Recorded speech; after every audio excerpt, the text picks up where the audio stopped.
The Board of Trustees of the Lamar Consolidated Independent School District is called to order at 7 o'clock. This is the regular monthly board meeting being held on Thursday, June the 18th of 2020. We have a quorum with all members present, with the exception of Ms. Kaminsky and Mr. Hubenak. We will open the meeting with our traditional moment of silence for you to observe as you feel appropriate.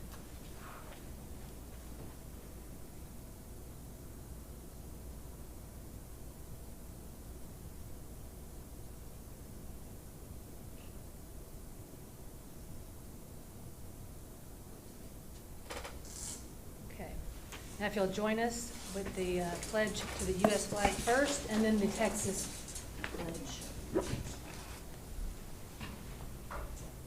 pledge allegiance to the flag of the United States of America and to the republic for which it stands, one nation, under God, indivisible, with liberty and justice for all. And now to the Texas flag, the words are up here. I pledge allegiance to Texas, one state, under God, one and indivisible.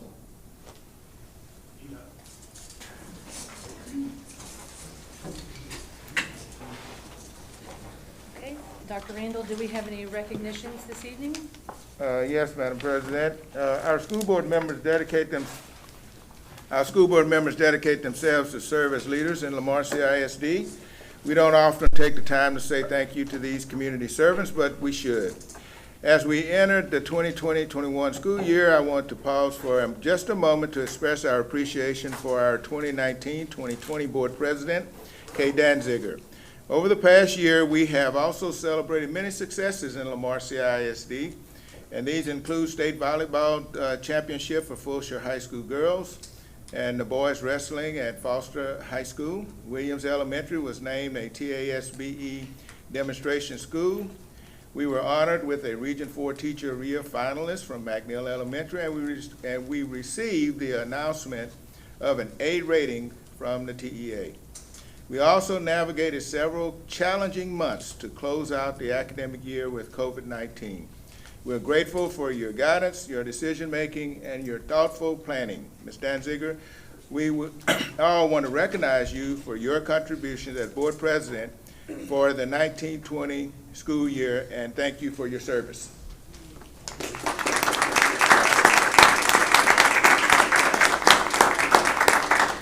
Let me take it out. I didn't know if you wanted it fresh in the bag.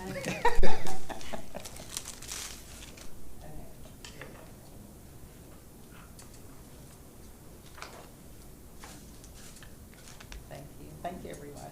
Yes, we had a really eventful year. We didn't get to end it the way we normally do, but that's okay. That's okay. We learn. Thank you. Do we have any introductions, Dr. Randall? Yes, Madam President, we do have several introductions.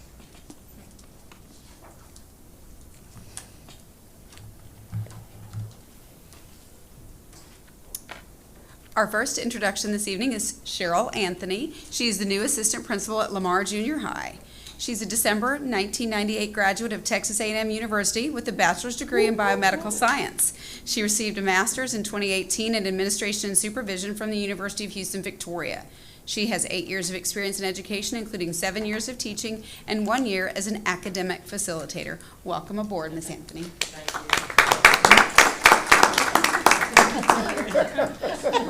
A virtual way. Next, we have another new assistant principal at Lamar Junior High, Shamika Fields. Ms. Fields is a May 2003 graduate of the University of Texas at Tyler with a bachelor's degree in interdisciplinary studies. She received her master's in 2011 in educational administration from the University of Houston, Victoria. She has 16 years of experience in education, including 14 years of teaching and 2 years as a literacy coach. Congratulations.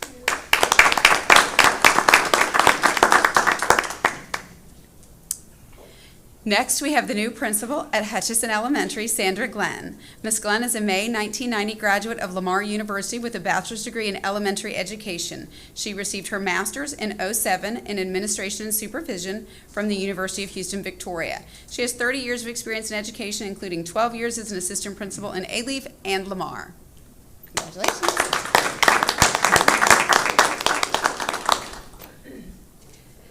Next, we have the new campus coordinator, head football coach at Lamar Consolidated High School, Kai Johnson. Kai is a 2006 graduate of Texas A&M University Kingsville with a bachelor's degree in business administration. Mr. Johnson has 11 years of teaching and coaching experience, including 5 as the Lamar Junior High campus coordinator, head football coach, and is he was currently serving as the varsity special education teams coordinator prior to being named head coach. Congratulations, Kai.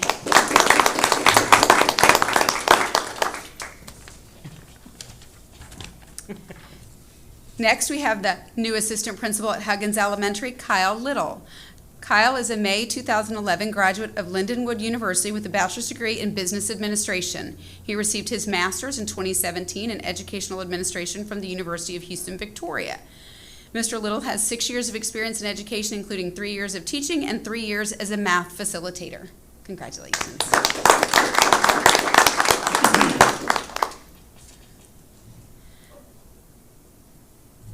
Next, we have Ishmael Rangel. Mr. Rangel is a May 2003 graduate of the University of Houston with a bachelor's degree in interdisciplinary studies.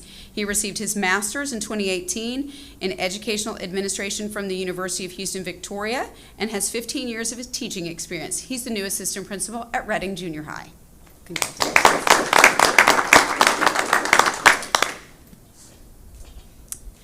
Next, we have Makia Walls, and Makia's situation is a bit unique. When you approved her for hire, she was the assistant principal at Lindsay Elementary and is now the assistant principal at Tamron Elementary. She is a 1997 graduate of Seton Hall University with a bachelor's degree in psychology. She received her master's in 2017 in school administration from the University of North Carolina at Charlotte. She has 12 years of experience in education, including 9 years of teaching, 1 year as an academic facilitator, and 2 years as a testing coordinator. Welcome aboard, officially. And our last introduction for this evening is the new principal at Meyer Elementary, Serena Williams. Serena is a 2003 graduate of the University of Houston with a bachelor's degree in interdisciplinary education. She received her master's in '09 in educational management from the University of Houston Clear Lake. Ms. Williams has 17 years of experience in education, including 10 years as an assistant principal in Alief. Congratulations. That's all, Madam President.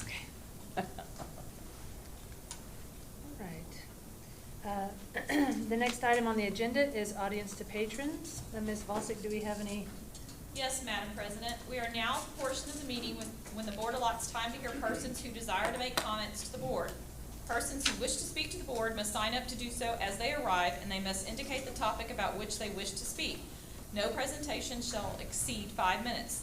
The board will hear the concerns, but the board cannot deliberate, discuss, or make a decision on any subject that is not posted on the agenda.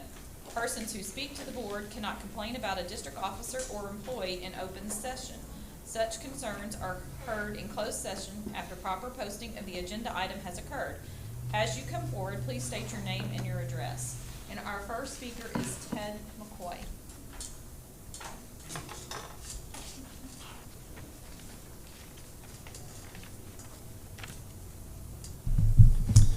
Thank you. My name is Ted McCoy. I live at 3919 Mossy Cup Lane in Richmond. Let me start by saying that I appreciate being asked to sit on the Bond Advisory Committee. I believe that as a community, we must maintain a social contract to prepare our kids for the future. This provides stability and structure to our society, and it benefits everybody. What follows is an observational critique of the process that we just undertook, and it's my opinion and my opinion alone. Some folks may have thought that some of the things that are presented here were shared by other people, and if they are, so be it. That's up to them to speak out. I don't expect that I'm not holding myself to be an expert on the district's policies and procedures either, okay? I do not take issue with many of the items in the document that you're going to be reviewing tonight, but what I have is concerns over the process itself. The proposed bond that we started with included schools improvements to existing schools, maintenance items for schools, a football stadium, and an event center. Finally, various upgrades and additional technology for schools, classrooms, and classrooms for students. My first issue began with the process we were asked to undertake.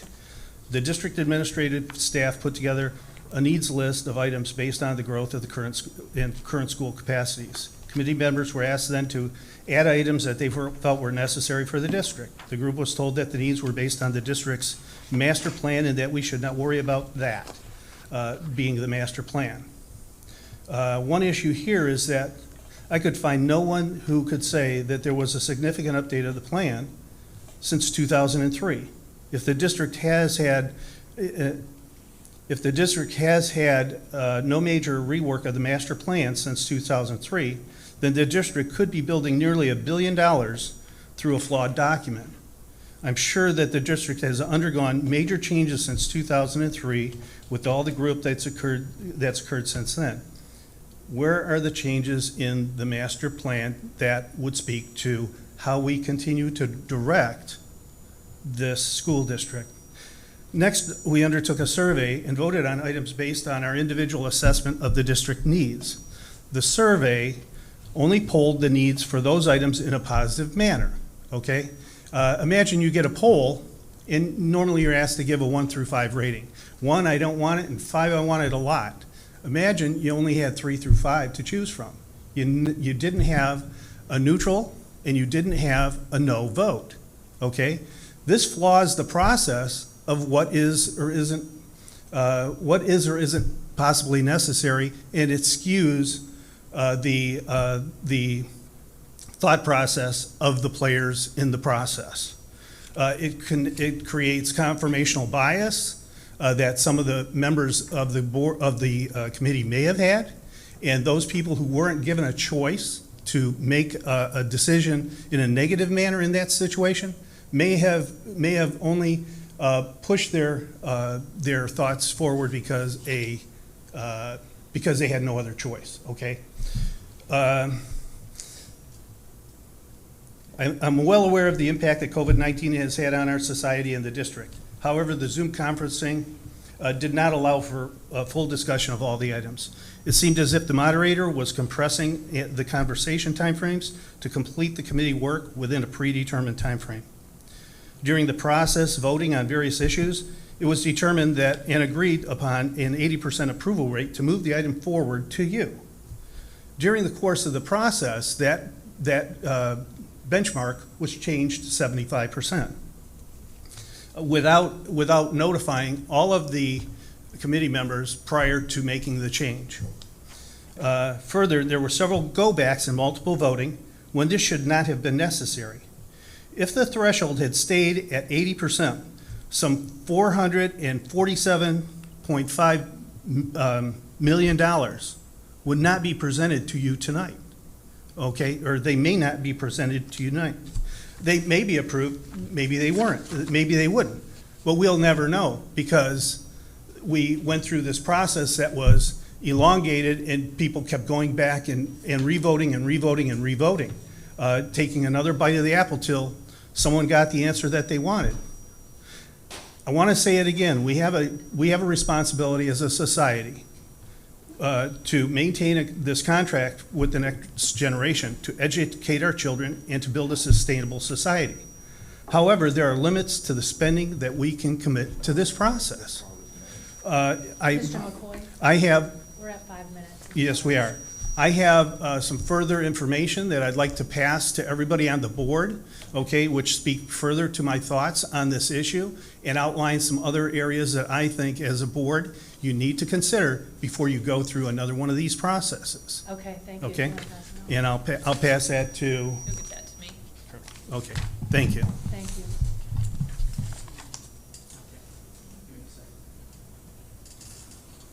Our next speaker is Joshua Posey.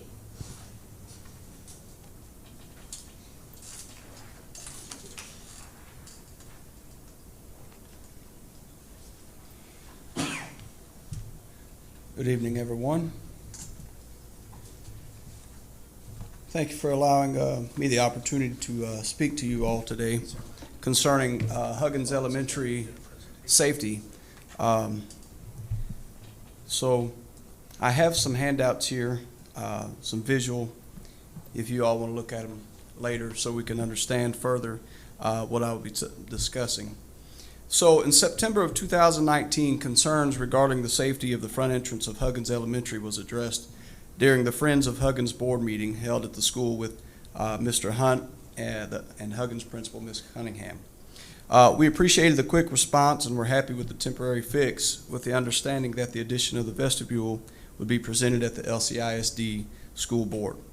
Now, it's my understanding that it's been decided that it shouldn't be added to the bond because the bond committee feels that the buzzer system is appropriate enough and it's sufficient. I don't agree with that.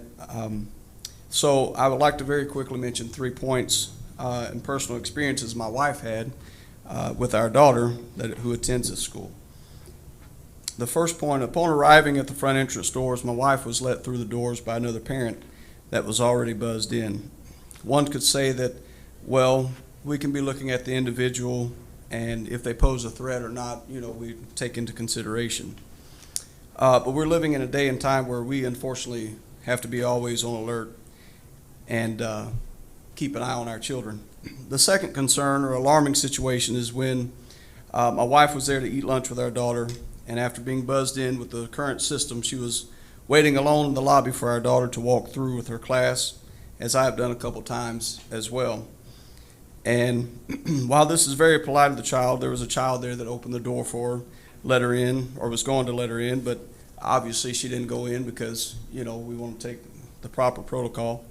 And while she was waiting on our daughter, the child opened the door, but she stood there. This is very polite of the child, obviously, but the children shouldn't have any access to non-staff members in the front lobby.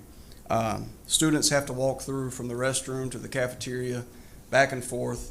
And if you've been to the school, you'll understand what I'm talking about. And so the staff members, they do a good job trying to be there, trying to watch the students, but obviously they have other priorities to take care of as well. Lastly, my wife was buzzed in. However, entering the building, there was a line outside of the office door waiting to be checked in, and therefore there were unsupervised children in the front lobby. While the buzzer does potentially slow you down at the door, it does not in any way eliminate the contact from the visitors of the students and the students, sometimes completely unsupervised. So I also want to point out that the front office staff, they do an amazing job. I've been to the meeting there before. It's a good school. I do like the old country style school, but we're 40 years from when that school was built. And but the office staff, they do a great job keeping our children safe, teaching our kids, and I'm happy with the school, I'm happy with the staff, but I do believe we need to add on this safety measure. It's not logical to expect all of our staff members at the school to do their job, buzz people in, speak with parents at the desk, take phone calls, all while monitoring the kids while walking through the lobby. One might argue, well, don't buzz anyone in if there's a child in the lobby. This is a little unrealistic, if I have to say. We can't have, if they're needing people in, they're talking to parents, we can't afford to have a waiting line outside, I guess, if you'd say.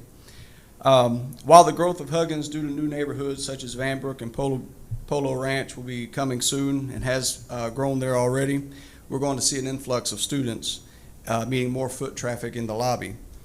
So I'd like, if you would, to take into consideration special events like field trips, Grandparents' Day, different events they have at the school. My father-in-law attended Grandparents' Day last year. The line was outside the front entrance doors, which means our kids were walking to and from the cafeteria amongst a sea of strangers. And that, of course, you don't have the printout here, but once you look at it, you'll see there's only one way into the lobby, one way out for kids, for parents. There's no other way.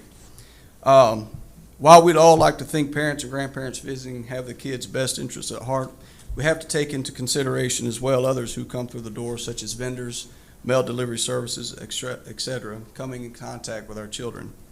It's unfortunate that we must talk about such concerns for the safety of our children today, but we're living in perilous times, more so now than we were in 1979 when Huggins was built. Mr. Posey, I'm sorry, but the 5 minutes is up. Okay, Thank you. thank you. Did you have something to pass out, you said?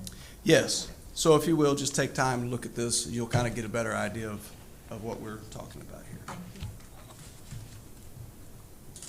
Thank you. That's all, Madam President. Okay.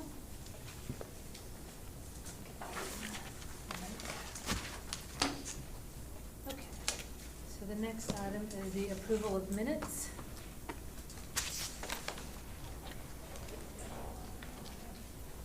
So we need to approve the minutes for the special board meeting on May 19th of 2020 and the regular board meeting on May 21st of 2020. Is there a motion to approve the minutes? I move to approve the May 19th minutes. I'll- We can do both, you said, correct, Dr. Ray? Oh, okay. Yeah, you I think we can go ahead and do both. I move to approve May 19th and May 21st. Thank you, Mr. Hunt. Do I have a second? I will second that. All right. Mr. Welch seconds. Okay. Yeah, take it back. Let's see. I'm reading my notes here. Okay. So are there, is there any discussion? It says. Okay. Hearing none, I call for the vote. All in favor say aye. Aye. Opposed, same sign. Nay? It says same sign. Nay. Okay, no nays. Motion carries. All right. Are there any board member reports? Is that correct? I, Okay. if it's all right, I sent an email to Mr. McKeever for any updates from the facility, since we did have a meeting, but we probably won't be talking about this maybe for a while, so Okay. give an update if that's all right. Yeah, of course. Okay. For the bond 2014, the service center has been closed out, and Tamaron Elementary is on schedule to open with completion 7/8/20, so getting there. Bond 2017, the ALC addition and renovations construction began June 10th on phase 1. Jane Long Historical Gym renovations, contractor recommendation is on this board agenda. Upon approval, construction will begin in July. Transportation fuel tank replacement, construction has begun. The old tech building has been demolished and the project is on schedule. Terry High School and George Junior High School additions and renovations. The wood sections on the football stadium have been removed. New replacement aluminum parts will arrive soon. The student parking lot is under construction now. GMP number 1 and 2 are on schedule, and the remainder of the project, GMP number 3, is on this month's agenda. Lamar Consolidated High School and Lamar Junior High addition and renovations. And GMP number 1 construction has started, the remainder of this project, and GMP number 2 is on this board agenda. Multi-campus carpet replacement demolition is complete. Carpet installation will begin next week. These projects are on schedule. Multi-campus improvements and HVAC control upgrades. Construction is in progress at Austin, Bowie, Smith, Jackson, and Taylor Ray. These projects are on schedule. And the multi-purpose space high school and orchestra middle school additions, contractor recommendation is on this agenda. Dr. Randall and Harry Wright High School and Junior High, the construction is 66% complete. The project on schedule for the schools to open August 2021.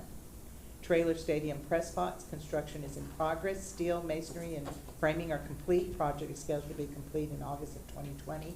And Fletcher Morgan Junior Elementary School, construction has started. Site has been cleared and scheduled to open also in August 2021. So, you have a busy summer.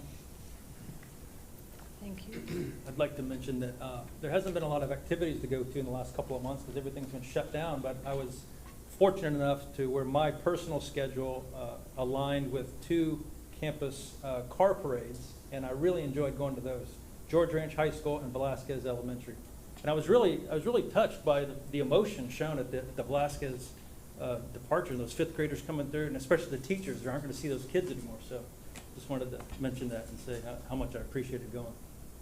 I know I did Lamar High School and Foster High School, and the Lamar kids were, well, both of them were out of, but they were just so excited to be able to express their feelings about their graduation. And I love a lot of them had on their cars where the graduating class with vision, I guess because they're 2020. That's a good one. So Creative, very we creative. shall see, right? Right, yeah, yeah. Thank you. Yeah. Anyone else? No? Okay.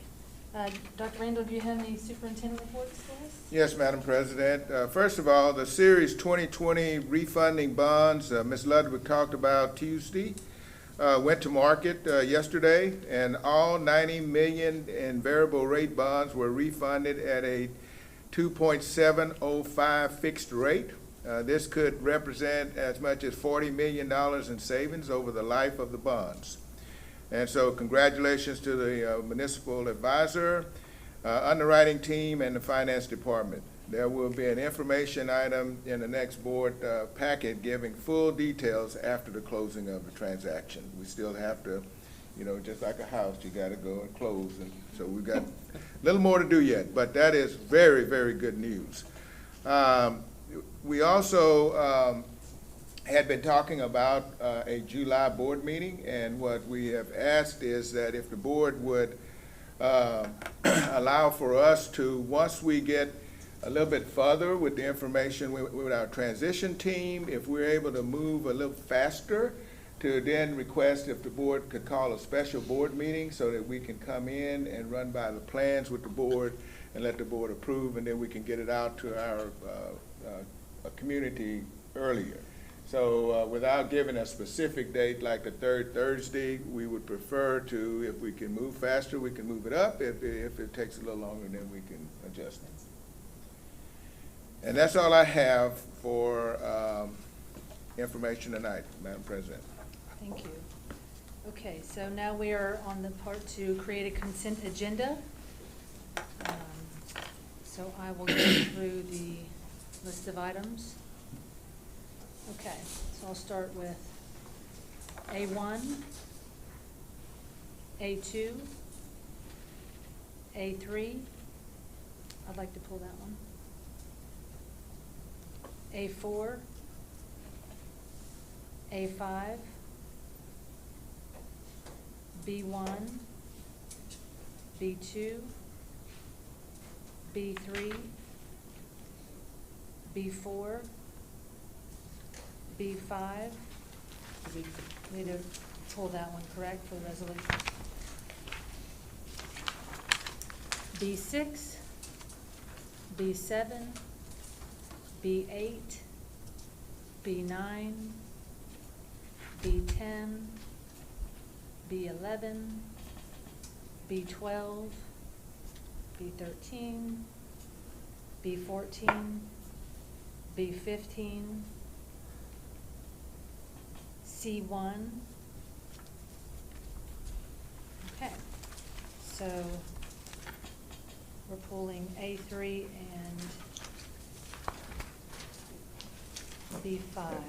So the consent agenda will be A1, A2, A4, A5, B1, B2, B3, B4, B6, B7, B8, B9, B10, B11, B12, B13, B14, B15, and C1. All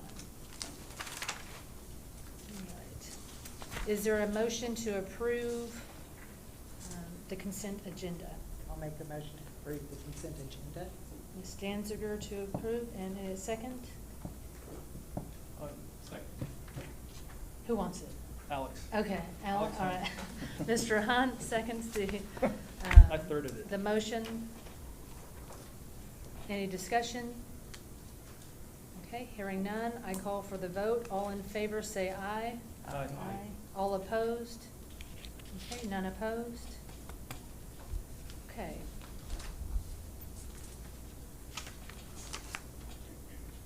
So now we're going to, do we have any donations? We do not.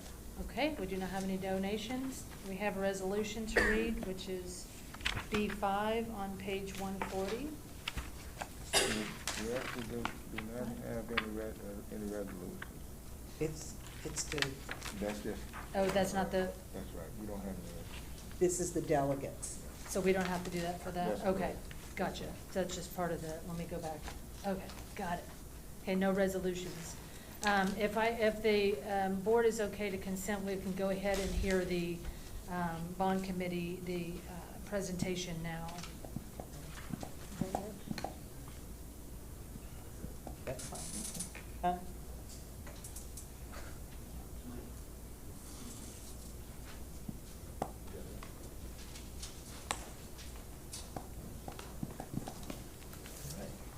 Okay, we'll pull the presentation up for our Citizens Bond Advisory Sorry, Committee. we discussed that earlier. I guess we should have mentioned it.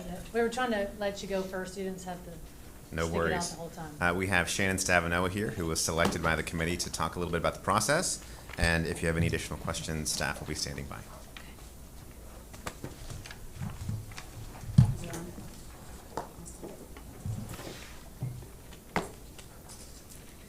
Hello. Again, my name is Shannon Stavanoa. I am very grateful to have this opportunity to stand here before you as a member of the Citizens Bond Advisory Committee. I was a member of the 2017 committee and now the 2020 committee, so it's exciting to have seen this process work and go in action and help make the decisions that really, really impact my kids' future. I'm a mom of the district. I am an alumni of the district.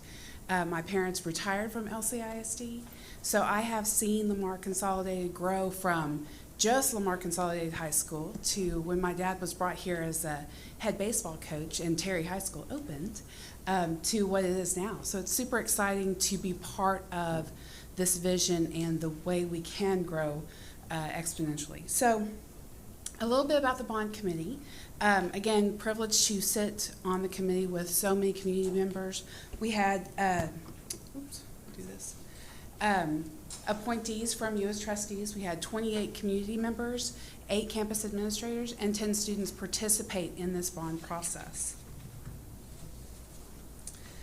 The committee met via Zoom because of COVID-19, which I will agree with Mr. McCoy was not ideal, but I am so grateful to Mr. Rockwood, or Dr. Rockwood, sorry, and his team for responding to inquiries and questions and emails and random chats in the Zoom function so quickly and appropriately and so detailed. And when we went back and said, hey, I need more information, I need to understand better, they obviously gave us really great information, provided us with opportunities to, again, hear presentations again and again, and that really helped us make some decisions where the information on the paper might not have spoken to the real need that the district came up with. So I know it was a difficult process to be in Zoom meetings, but those 6 Zoom meetings and all of the feedback that we were able to have in between those really helped me come to kind of an idea of what we really needed for our kids. So those 6 meetings culminated in June 8th with us coming up with a final recommendation to present to you. So to give a little background, the district presented the committee with $876 million worth of what they considered priority 1 projects. And all of these are listed in your binders. You've got great information about the details, so I won't go too far into the weeds with it. But with that $876 million in projects, first of all, I will tell you the entire committee went, sticker shock, what? That's a lot. But the other part too is we started asking, why does the district need this much? Why is there so much need for this type of growth? And so we went line by line through those 6 meetings. We went line by line with the district's priorities. We also had the opportunity to add in our priorities and talk about the things that really matter to us and the campuses that our kids belong to in the community, in the schools that are in our neighborhoods. So it was exciting to be part of that. So a few things. The committee whittled down some things, they added some things, and came back with this proposal. We propose $762 million in this bond proposal. In that bond proposal, there's some really cool things that we talked about and that we need, and I'll highlight those. One, a new high school, a new junior high, because the district is growing exponentially.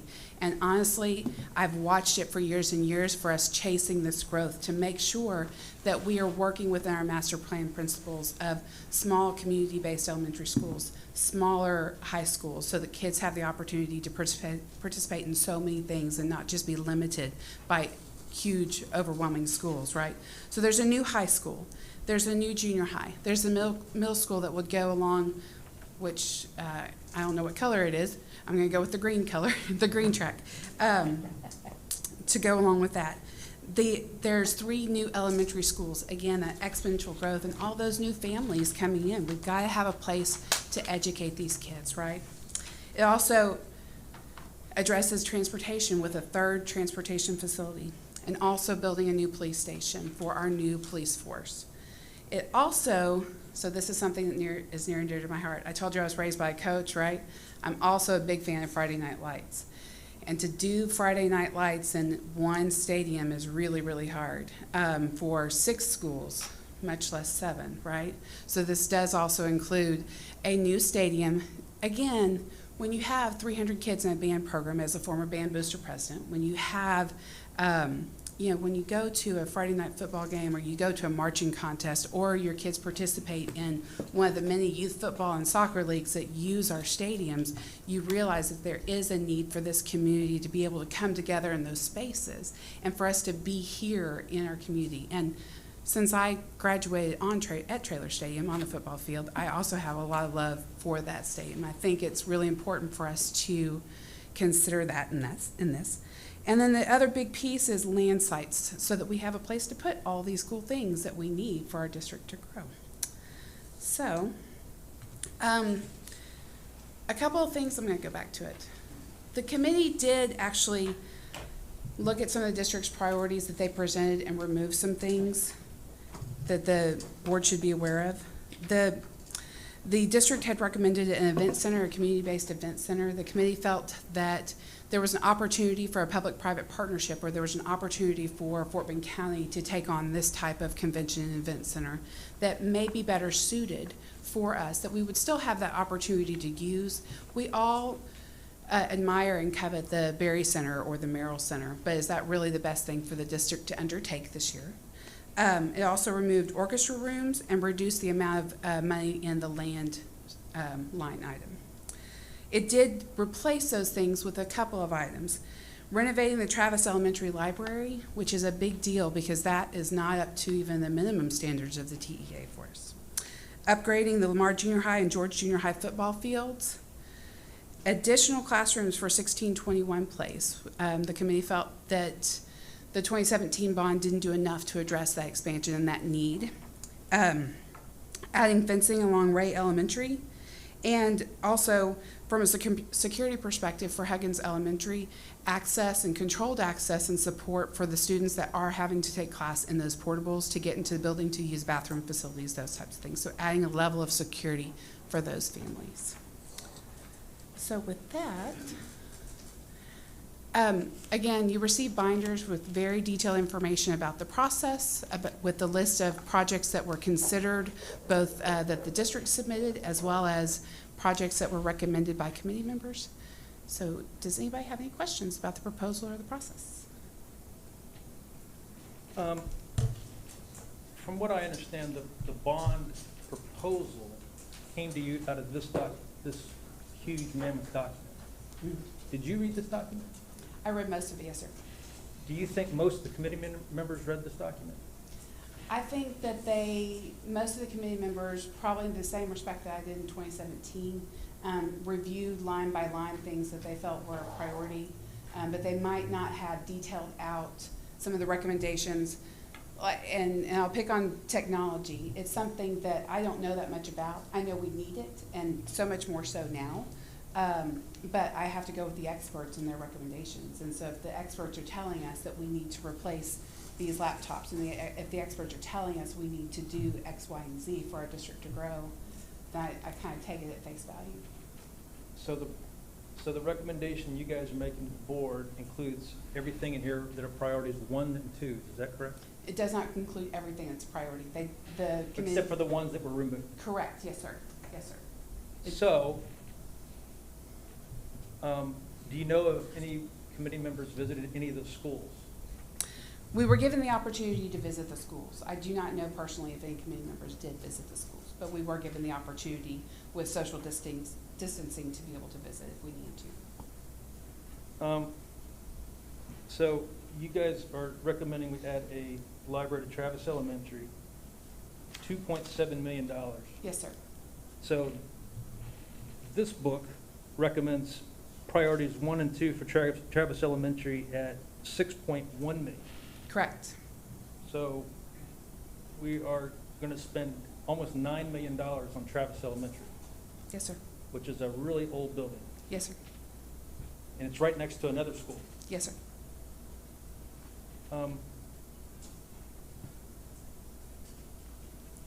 I can kind of give you a little bit of understanding of the project from my perspective. The Travis Elementary Library does not meet standards for TEA. It's not big enough for the number of students that are housed there. And so there are also some drainage issues, there's gymnasium issues, there's office issues that all need to be resolved. And so it was prioritizing kind of those projects within that school and really trying to address those.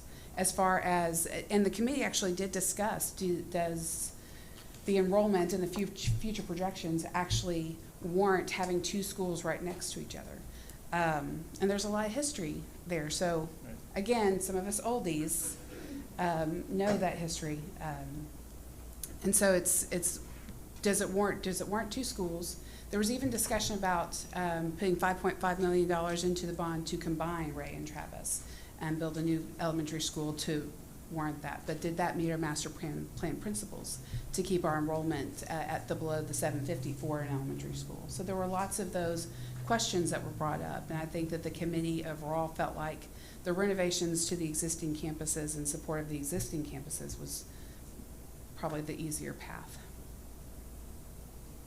Do you feel that, well, did you guys have the opportunity to go line by line with some of these items? Yes. You did? Yes. Everything that is presented in the book, as well as everything that the committee added from our group sessions on the second night or the first night. There's actually a spreadsheet. I don't know if y'all have access to this spreadsheet. We were That given a shows lot of actually- different things, and I was going through some of the priority, Okay. was going through some of the priority 1 and 2s in here, and I didn't see them in this document, so I didn't know how extensive this document is. It's probably not as extensive as the spreadsheet that goes line by line on the polling. So, And it's probably not as extensive as the overall needs assessment that also has some priority 3s and 4s on it. right, so. Because not everything that was on the needs assessment from the district was actually put into the initial bond proposal from the district. Not everything so not all of the various priorities were put into the initial bond proposal from the district. So I wouldn't expect everybody on the committee to ask the following question. Do you think any of the people asked this question of anybody? The Beasley Elementary has got a code 2, which made it to the bond Mm-hmm. for front office renovations. Mm-hmm. You think anybody asked what those renovations include? Yes. Do you Yes, know? we- Because I don't know as a board member. So my understanding for Beasley Elementary is the front office renovations will also include a similar security setup that has been asked for in other elementary schools, is my understanding. Like vestibules. What vestibules and that? There's a lot of priority codes 1 and 3 on here for renovating the light system in all the different schools. Correct, yes, sir, that's a They priority. want to replace LED lighting. Some of them are 1s and some of them are 3s. And Correct. this is not a small dollar item. I Nope. mean, $641,000 at Frost, $635,000 at McNeil. Any idea? That's what I'm wondering. So the question for the LED lighting was, why are we not just doing the whole district in one big chunk? Why aren't we going in and just saying we're gonna do all the LED lighting at all of the campuses and all the locations? And the phased approach is more marketable and more workable from a facility maintenance standpoint is what we were told and what we understand. That's why, so some of the schools who have had lighting upgrades or are still in an operable condition are not considered a priority one because there might be other things on their campus that are a higher priority that need to get done. So their LEDs would be in a second rotation or second phase of that, or hope of the next bond. So the current system of lights in those buildings still works adequately for people to see and students to do work, Yes. but it was put as a priority 3 because you can't do all of them at the same time. Can't do all of them at the same time, and that school might have other priorities that are a higher priority that really need to be included in this bond. Did anybody ask the question, why are we even doing any of the schools for LED lighting? If the current lighting system works, why would we spend $600,000 to replace the lights? I did not ask that question. I didn't see that question. 'Cause I've been wondering that. And I don't have the answer. I don't know if we have to because of laws or because of, they're failing, half of them are failing, so we need to go ahead and replace them, and it makes sense to do them all now. I don't know. There's a lot of money for LED lighting in this thing. Yeah, I don't know the answer to that question, as far as why they would have wanted to put that in a tiered approach, other than each school had a different set of priorities, things that really need to be done in those schools, and so LED lighting might not have been the priority. It also might come from a purchasing power and cost perspective from our facilities and maintenance teams to be able to manage those costs in that process. I watched these meetings. There couldn't be more than 3 of us at any one time on the board watching them, and I happened to be one of the 3. Yeah. And I spent many of Mondays listening, and I was cursing my phone as I listened, because I was extremely frustrated with the process, because I'm a taxpayer too. And I was wondering why the facilitator kept saying, well, we need to move this along. They're going to be plenty of a discussion for next week. We're going to come back to this. And then the next week, they were rushing along again. And there was never adequate discussion time, in my opinion, until the last meeting. Mm-hmm. It seemed like that train was so far down the track, it didn't allow adequate conversation to go back and go, wait a minute. Yeah. Did you think the same thing compared to 2017? 2017 was a different animal because we were in this room and we were really able to hash out things, really able to talk about things. We were given a lot more conversation opportunities and really grouping out in 2017. I think that there was a lot of opportunities for us as a committee to study more this year because we were given a lot more detail and a lot more information in writing, and it was on the bond committee, honestly, to study and look and really evaluate what they felt like was a need for our district and look at and ask the pertinent questions. I think that that's the responsibility as a committee member to do that. I did not think this was the best way to have this process via Zoom, but based on what we're dealing with right now, and the needs of our district, we need to move forward. We need to look at what's going to be best, what we need for our kids. So we had to move in this process, albeit not ideal. Compared to 2017, did you guys have a time frame for various things? Was a facilitator at that time when you guys were meeting here in person saying, we need to move this along, we need to get on to the next issue? Well, it was the same facilitator, so I can tell you that. Yes, we were kind of, okay, this discussion is, if we kept rewinding, the same discussion and the same comments were being had over and over and over again, yes, he would move it on, or yes, the facilitator would do that if there were no new points or topics being brought up for each line. I have more, if you guys want to jump in though. Take a pause and think through some of my other points here. First of all, I want to say thank you. Yeah. It's not an easy job, and you've now done it twice. I think the big difference between 2017, again, was you were able to really delve back into a lot of the needs of the schools, where the district came with their proposal, and I think y'all added about 15 million it was to it that Yes. was not asked by Yes. the district. Mhm. But we also didn't have the audit, the facilities audit. Correct. Which you had availability to everybody on the committee, is that correct? Correct. So you could see what we saw when it was presented to us, all the needs everywhere in the district and how it was listed. So you understood where they got their priority ones and priority twos and okay. So again, I want to thank you. I did listen, and it did get, I felt the same way at times, that the process was either being rushed, but it also seemed to me that a lot of the same information was coming out over and over again. And I just felt like there were other people that wanted to make comments that might not have been able to. And it was kind of of the vote, because when you'd see the vote, you'd be hearing all this negativity, and then it would, evidently, it was something the committee wanted to move forward with. Yes. So, you know, it is harder to do something where you can't look at people straight in the face.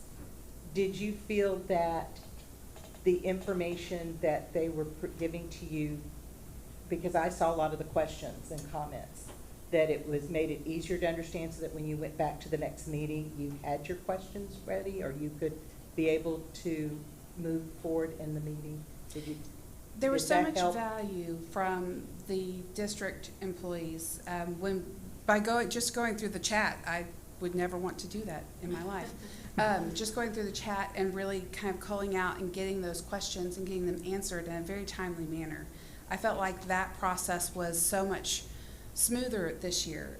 One, because the wealth of information that we had access to, and the opportunity for our district employees who did need to do a better job of explaining why we need a stadium, why do we need a vestibule, why do we need millions of dollars of new laptops, what's wrong with our existing laptops, that type of thing. So I really do, why do we need $5 million for a police station? What's the purpose of that?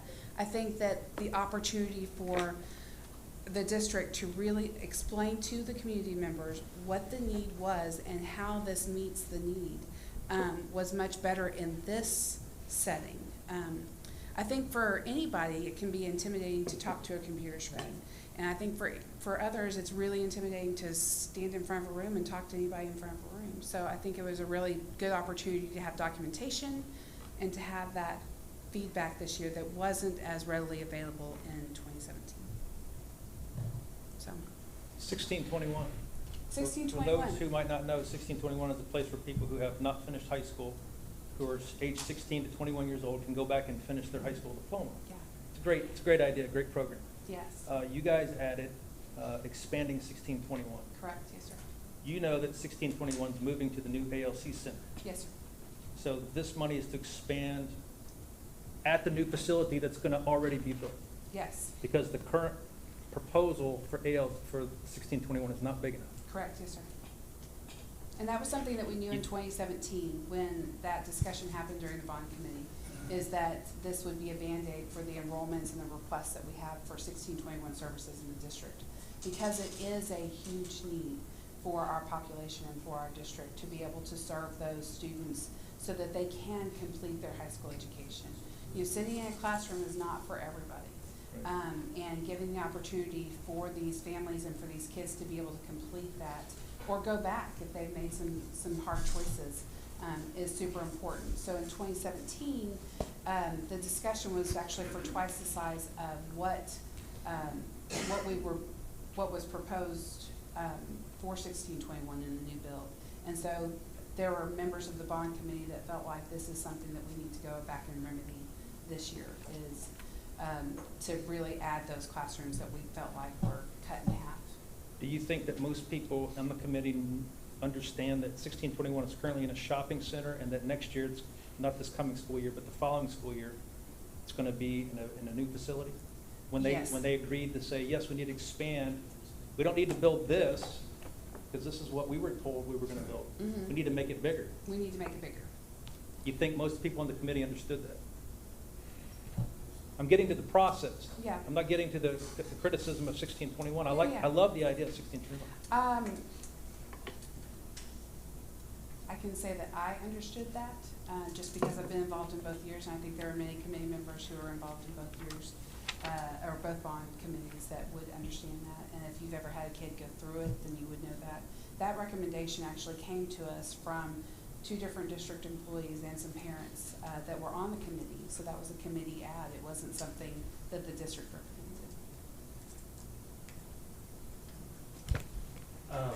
So I wanted to thank you and the rest of the committee for your service. I think it's really valuable, the time that y'all gave. Yeah.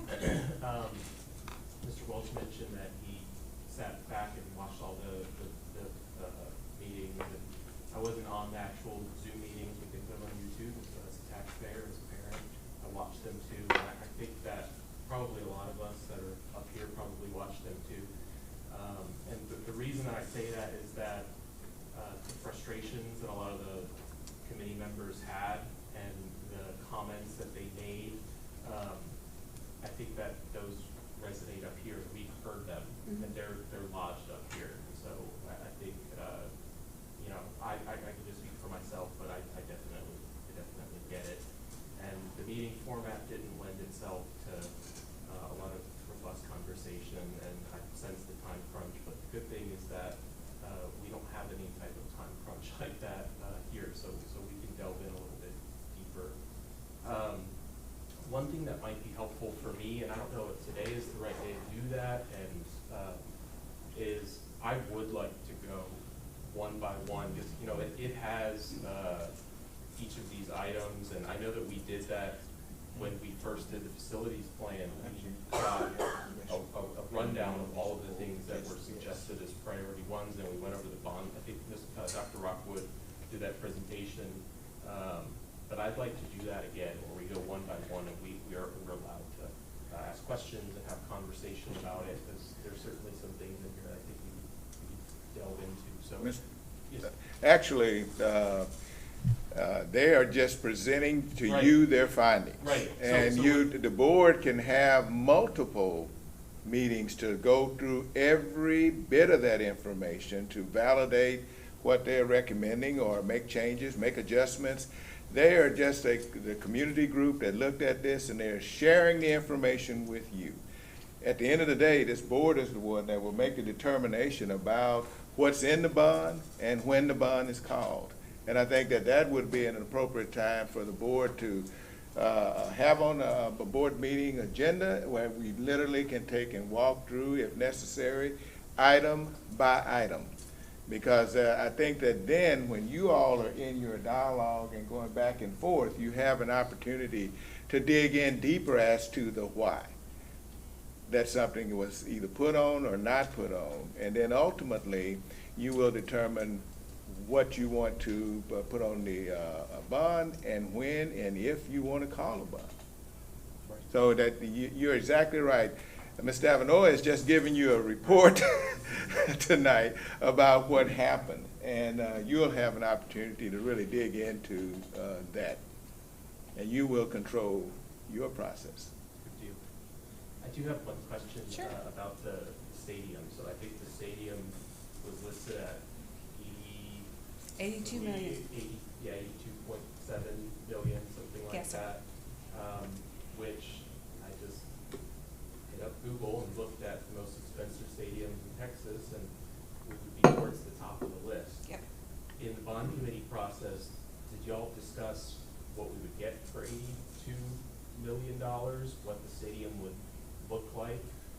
Is it gonna look like Legacy Stadium, or is it gonna look more like Trailer?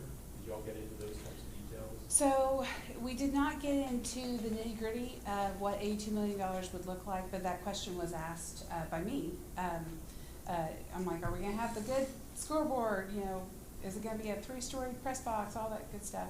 Again, I'm a coach's daughter, and a lot of my life happens, or still happens, around a court or around a football field or a soccer field or a track or a swimming pool. So yeah, those questions were asked. This was just simply my understanding with the 82 million is it's a compare and contrast based on construction costs, estimates with inflation, estimates based on materials costs, land purchases. All of those things went into coming to a figure of what they estimate it could cost for the things that would need to have in an additional football or an additional stadium, performance stadium. Was the question asked by anybody of, if that's 82 million, what does a $50 million stadium Yes, that question was asked, absolutely. And again, it goes back to, this is what the estimate was given to us by our district team based on what they felt like would be a need to have the capacity, same capacity as trailer stadium, to have the performance opportunities, for example, a football field, a soccer field, a track, as well as the locker rooms, training facilities, all of those pieces that would need to go into a second stadium to be able to have those performances on that, at that field, or at that complex. And so there, I did not see a line-by-line detail of the big scoreboard would cost this much, the press box would cost this much, the AstroTurf would cost this much, each of the locker rooms would, there was not any of that detail given to us. What I can tell you is, again, graduate of Lamar Consolidated High School, class of '94. I walked across the football field at Trailer Stadium to get my diploma. And I can tell you that there are so many kids that are involved in Friday Night Lights. There are so many kids that are involved in marching band. There are so many kids that really are impacted by a stadium.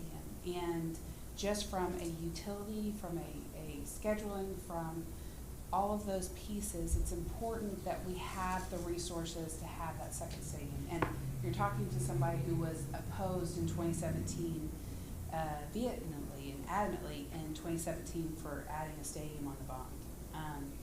And so that's where I come to it from, like, okay, we're in the growth model. How do we fix that? And how do we make sure that we don't have to tell a kid, hey, we don't have enough capacity, so you're going to have to play your home games at Mercer Stadium in Shirley instead of right here in Richmond Rosenberg.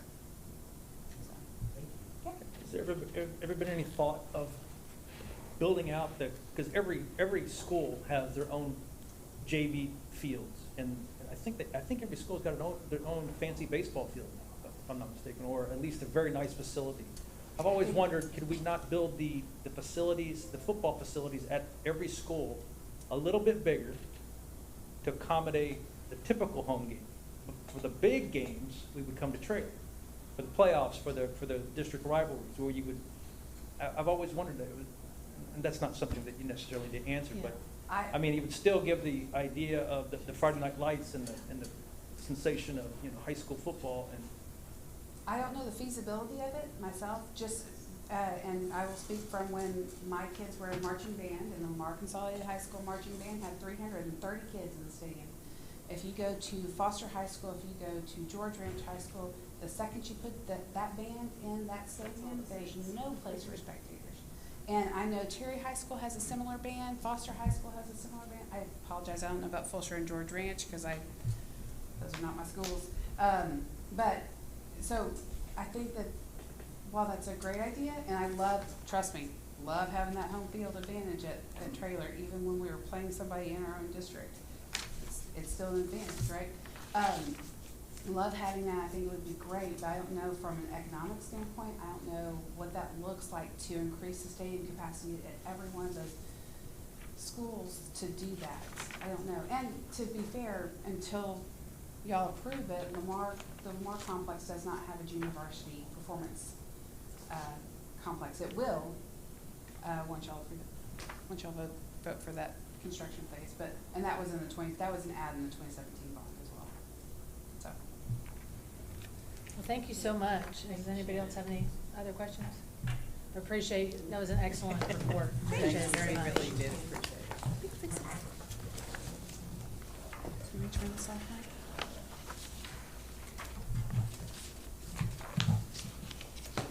All right. So now we move on to the items not on the consent agenda. So, can I get a, I'm asking for a motion to Yes. approve those. Can I get a motion to approve the items not on the consent agenda? It just says approve. Where am I? Number 3. Oh, to approve A3? Okay. I'll make a motion that we approve the interlocal cooperation agreement with Equal Opportunity Schools. Okay, Ms. Danziger, may I get it? I'll second. Okay, Ms. Bronzel seconds it. Do you have any discussion?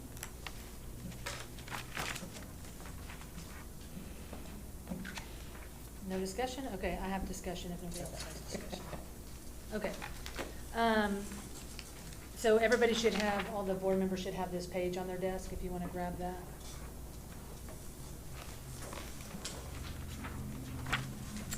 So, we got a really good presentation about the successes of our students that would not have ordinarily signed up for AP classes on Thursday. And so it's really good to hear the success stories, and I'd love to continue encouraging these students and identifying the ones that are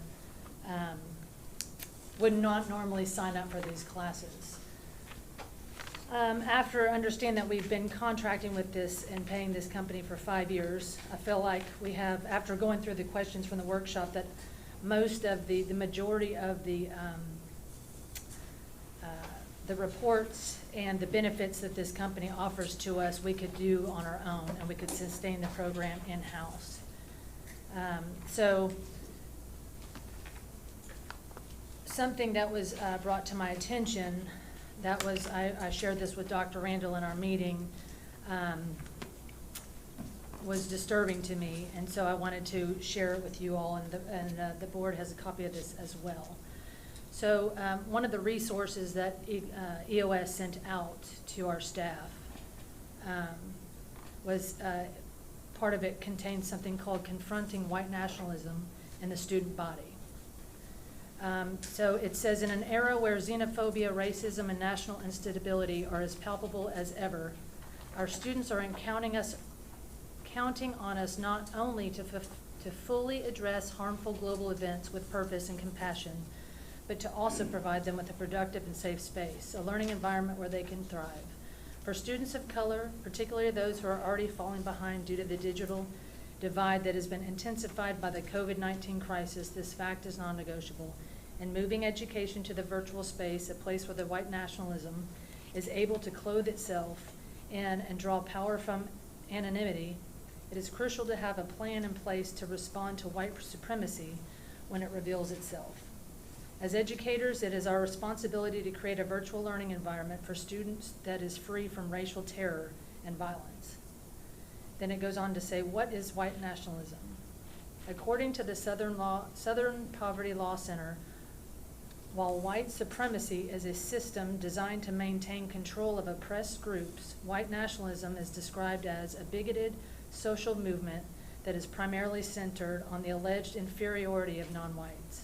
Further, according to Confronting White Nationalism in Schools Toolkit, a text that has informed the creation of this document, while not white nationalism is inherently anti-immigrant, anti-Muslim, anti-Semitic, and anti-black, white nationalist organizers often don't use any of this language, instead choosing to deceptively frame these ideologies as deriving from an appreciation of free speech, Anglo-Saxon culture, cultural heritage, and pride. It then goes on to say, why should this matter to you? Across our portfolio of partners, EOS has noticed a rise in the amount of white supremacist ideology being espoused by students in their fall surveys. In reviewing these quotes, we've noticed that students are voluntarily and proudly sharing racist sentiments that directly impact the experiences of students of color in the classrooms. In the COVID-19 era, where students are interfacing with one another online in unprecedented ways, students may become even more emboldened to share these views with peers. Teens are searching for a sense of belonging, identity, and white nationalists know this. It takes intentional vigilance, policy creation, and action on the part of parents, teachers, and administrators to not only ensure that students vulnerable to these ideologies are receiving consistent messages denouncing white supremacy, but that our black and brown students feel the support and security they need to thrive. Then it goes on to say what the steps your administration can take right now to safeguard students. Some of these include training staff on how to identify students who may be vulnerable or already exploring white nationalist ideology, Ensure your counselors and wellness specialists are trained in how to approach students exploring this ideology, as well how to support students who may be negatively impacted. Establish norms, policies for classroom work and behavior that reinforce tolerance and obstruct bigotry.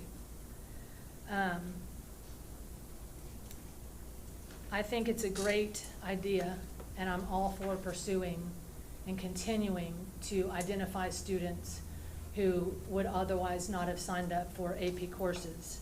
But after receiving this resource from this company, this organization that we are paying, and they're asking us to pay $200,000 more, and a company who's supposed to merely be identifying who these students are, and knowing that we could do this on our own at this point, and we have, if we're willing to pay $200,000, we know we have the resources to do this in-house. I cannot in good conscience partner with an organization that would encourage our teachers to bring this type of divisiveness to our students. And that's all so I would encourage us to do this program without EOS in the future. And we've already had 5 years under our belt, and that's all I have to say. Do we have the numbers of how much this will cost us to try to do this out without EOS? Let me make a couple of comments before she speaks. She's going to share some numbers that are very quickly put together. But I want to also remind us that the tool that we used to identify the students is proprietary. And in many instances, it takes years in order to take and replicate something similar to that.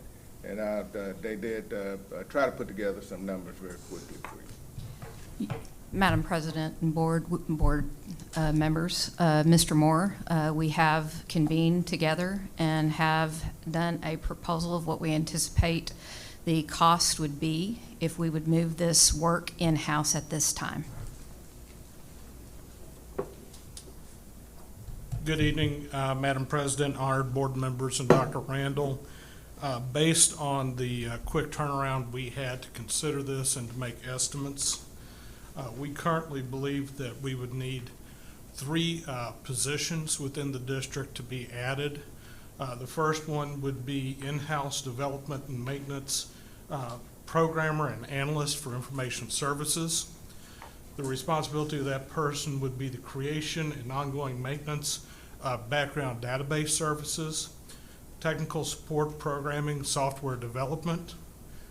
This person would require at least a Bachelor of Science in Computer Science or equivalent knowledge of SQL, which is sequential query language, and knowledge of Microsoft servers. Additionally, in the Research Assessment and Accountability Department, we would need to add a coordinator. They would be responsible for aggregating the data for system input. That would include AP scores, grades, and other factors. They would be in charge of training and end-user support, report and survey development, including developing mock insight cards, enrollment trackers, and lists for outreach. The survey development would include the creation, testing, and validation of surveys for students and staff. And that would require at least a bachelor's or preferred master's degree, knowledge of student information management systems, research and data analysis skills, and statistical analysis software. And then we would need someone in college, career, military readiness for support. And Dr. Mossage could talk a little bit more to this, as well as Dr. Maxwell. As we look at the assistant for CCMR, one of the things that we wanted to provide some clarity on is that for Mrs. Troutman, that is not her only job. And so there are a lot of objectives that we as a school district are wanting to ensure that we have within our classrooms. As you heard Dr. Maxwell talk about our need, and what is very important to us is to ensure that we have higher percentage of kids that are passing our AP performance, our AP exams. Part of that is continuing to work with AP teachers, continuing to work with teachers within the classroom, and working on fine-tuning instructional sets and skill sets. Also working in our dual credit program, our on-ramps program, and continuing to work with our 6 through 8 programs for pre-AP. We have a series of things that are going to take place in the future years in regard to AP College Board in general as we begin to add pre-AP classes here at the district level. And so there is going to be a lot of time and attention that Mrs. Troutman will be focused on that would not be just with our iOS work. Therefore, we came up with, again, a position that would assist Mrs. Troutman to, as it states here, leading the campus equity teams over topics of student outreach and best practices, outreach tracking, creation of action plans, which is what has been done the last 5 years. Designing and leading professional development for campus administrators and teachers to ensure engagement of diverse student populations in advanced courses. And then, of course, we're requesting, our ideal would be a minimum of a master's and hopefully a principal certification in this role. And then, of course, an extensive knowledge and experience working with diverse student populations to continue to move this work forward as we navigate our future.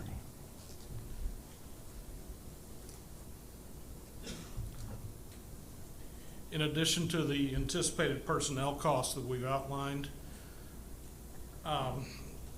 information like this also requires structured software that sits on top of the databases that allows us easy access to the information, expression of it in graph, chart, and easy to read format.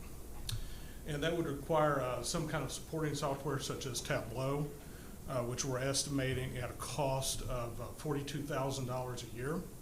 And that would be the actual software that, beyond the developed databases, would help us to bring that information forward and make it usable to the end users. In sum, we're looking at possible continuing costs of around $352,800. As Dr. Randall has mentioned, this is proprietary software, so we cannot copy it. We can replicate what is useful for us, but we would have to be very careful in that development process as to not violate EOS's copyright. In order to do that, it would take us approximately 1 year just to get the core pieces developed and up and running. Any questions? Where did Ms. Troutman come from? Where was she before she came to us? Did she ever work for EOS? No, ma'am. No, she actually was working in Missouri in curriculum and instruction. Okay. Now, tell me all of this tracking. What is all of this We're tracking their progress? We're tracking the students' progress? That's what we're tracking? Are we talking about in EOS? Yes. When you look at the mission of EOS, it is seeking kids who have traditionally been underrepresented in AP classes. Because when you start looking at how traditionally kids are identified for AP classes, it goes back to PSAT and SAT. Traditionally, when you look at underrepresented populations, they tend to sometimes struggle at PSAT performance and SAT performance, and that's a national issue. EOS allows us, with the insight cards and trusted adults, to begin looking at kids that might not have that AP potential mark, but also have quality grades, they show grit within the classroom, and they're recommended also by those teachers. And then what they do and what we do, we're looking primarily at our low socioeconomic students, our Hispanic students, our African American students. And we utilize that information to encourage them to take advanced placement, dual credit and/or on-ramps classes, because what we do know is that kids who are in these challenging classrooms, whether or not from an AP performance standpoint, if they do not meet the passing average of a 3, 4, or 5, they're on a better trajectory and a more successful trajectory to handle college entrance, as well as college completion, including high school graduation. And I understand all of that, but do our teachers not encourage our students to do this as well? I mean, I feel like my children's teachers encourage them to take AP courses as well. When they see that they are able, or maybe they're not even able, they always are encouraging them to work harder and to take AP classes and encouraging them to do such.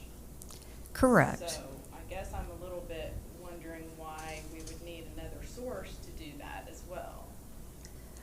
I think that when you begin to look at teachers and you start looking at advanced placement and teachers that are under advanced placement, I mean, there's a lot of preparation to teach an advanced class.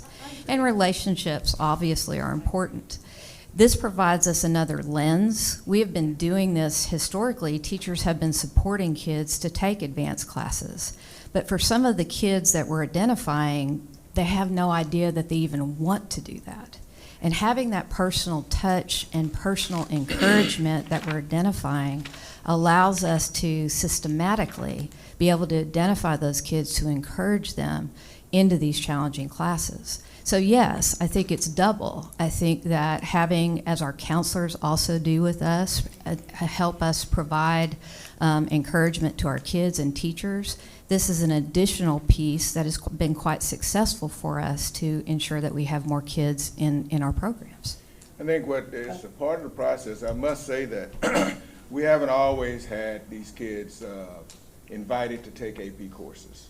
And I remember whenever Dr. Osagi came and spoke and talked about the great success that he had at his school and the encouragement and how wonderful it was. So I see how it's working, you know, but I also see that there could be an end to this at some point where we should be able to take it on with our administrators and do it ourselves. I mean, was this program supposed to go on forever?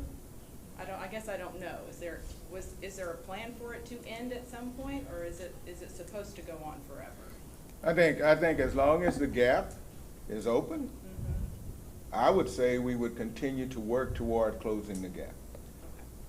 No matter how long that took, because when you're adding hundreds and hundreds of kids that historically had not taken AP courses, and until we get that gap closed where everybody within the organization has an opportunity to take those courses with minimum support. So many of our parents, they don't understand how to maneuver through the system.